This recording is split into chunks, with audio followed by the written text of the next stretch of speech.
Assalamualaikum warahmatullahi wabarakatuh. Hari ini kami berkunjung ke AJ Karpet dan luar biasa. Kita lihat bagaimana proses pembuatannya, kita lihat bagaimana hasilnya. Masya Allah, ternyata begitu indah dan luar biasa hasilnya. Makanya bagi kawan-kawan yang butuh karpet, motif rumah, kantor dan lain sebagainya, jangan kemana-mana. Cukup di AJ Karpet.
بیام و حلقه بر در بزنم که اومدم بی خبر.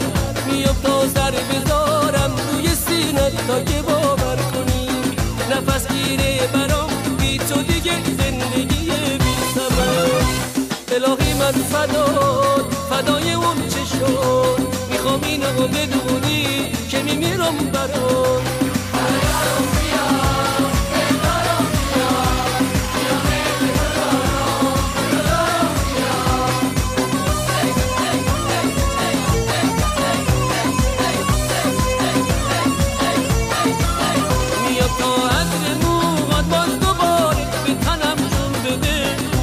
تا گرمیه بوسه تو به رگم خون بده، بکش دست محبت بر سر من، خستگی بگو بگیر بذارم ری بمونم توی دست مهربونت هستی.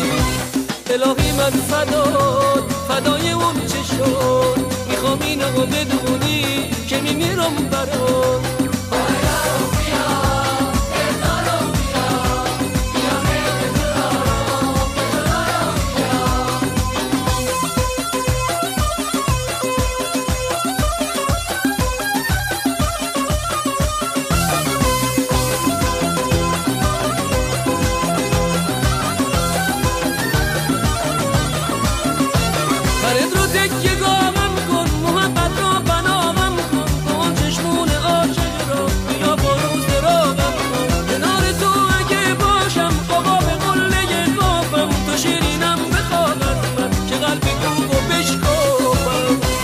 الهی من فدای اون چه شد، میخوام اینو بدونی که میمیرم برات.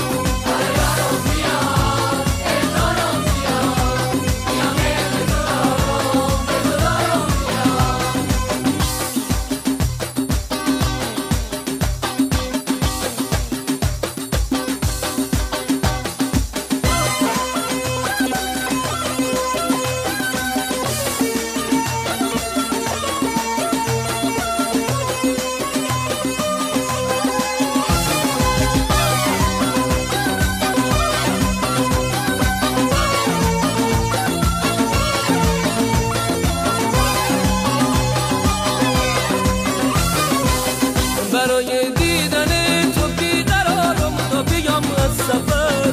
میام و حلقه بر در بزنم که اومدم بی خبر. میام تا سر بذارم روی سینت تا که باور کنی نفس گیره برام بی تو دیگه زندگی بی ثمر. الهی من فدای اون چه شد، میخوام اینو بدونی که میمیرم برات.